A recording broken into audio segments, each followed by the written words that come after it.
இருக்கிற யுகத்தில் அதற்கு ஏற்றவாறு ஒரு மொழி அந்த களத்துக்கு வருமானால் அந்த மொழிதான் ஆயுள் உள்ள மொழி.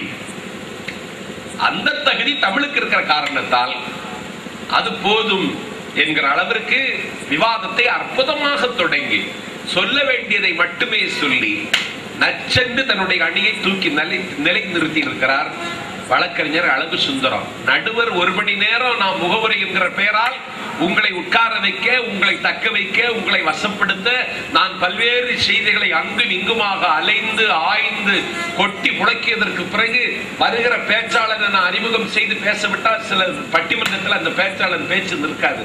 என்ன காரணம்னா நான் முகவுரை பேசியதற்கு பிறகு அவர் பேச வர்றார், பேச்சு நிக்காது, விழுந்துரும். ஆனால் அழகு சுந்தரம் தூக்கி நிறுத்திட்டார். அது அழகு சுந்தரத்தினுடைய ஆற்றல், அவருடைய அனுபவம்.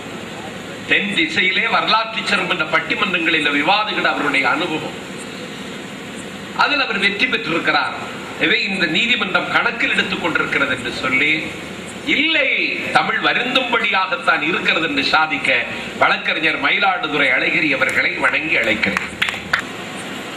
தேடி நிதம் சோறு தின்று பல சின்ன சிறு கதைகள் பேசி நரை கூடி கிடப்பருவம் எய்தி கொடுங்கூற்றுக்கு இறையெனப்பின் மாயும் வேடிக்கை மனிதரை போல் நான் வீழ்ந்து விடுவேன் என்று நினைத்தாயோ என்று பாரதி பாடினார்.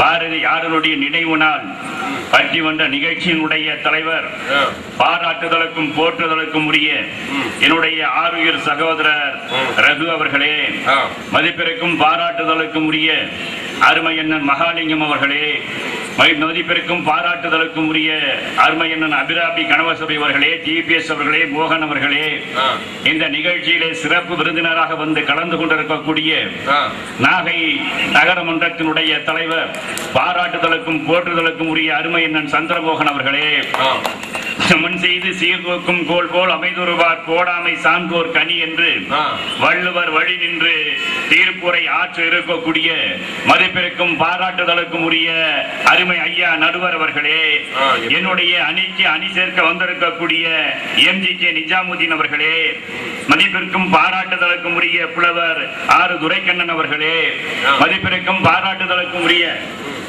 எதிரணியை சார்ந்த திருப்பரங்குன்றத்து தென்றல் பரட்டை அழகு சுந்தரம் அவர்களே, மதிப்பிற்கும் மரியாதைக்கும் உரிய அன்பு சகோதரர் ஆவரணி ஆனந்தன் அவர்களே, புலவர் வி நாசராசன் அவர்களே, இங்கே கூடியிருக்கக்கூடிய சான்றோர் பெருமக்களே, ஆசிரிய பெருமக்களே, பேராசிரிய பெருமக்களே, உங்கள் அனைவருக்கும் முதற்கண் எனது வணக்கத்தையும் நன்றியையும் உரித்தாக்கிக் கொள்கிறேன். ஞான சம்பந்தம் என்று சொல்ல ஒரு பேச்சாளர் இருந்தார்.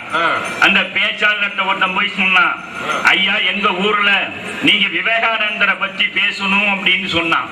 உடனே அவருக்கு மற்றற்ற மகிழ்ச்சி, கவலைப்படாதீர்கள், மேடை போடுங்கள், அங்கே நான் வந்து முழங்குகிறேன் அப்படின்னாரு. வந்து உட்கார்ந்து இருந்தாரு. அந்த ஊர் பிரசிடென்ட் வந்தாரு. பிரசிடென்ட் வந்து சொன்னாரு, இப்போ விவேகானந்தர் வந்திருக்கிறார், உங்கள் முன்னால் ஞான சம்பந்தத்தை பற்றி பேசுவார் அப்படின்னாரு. அவருக்கு ஒன்னும் புரியல. ஐயா ஐயா நீங்க தப்பா சொல்றீங்க, என் பேரு தான் ஞான சம்பந்தம், நான் விவேகானந்தரை பத்தி பேச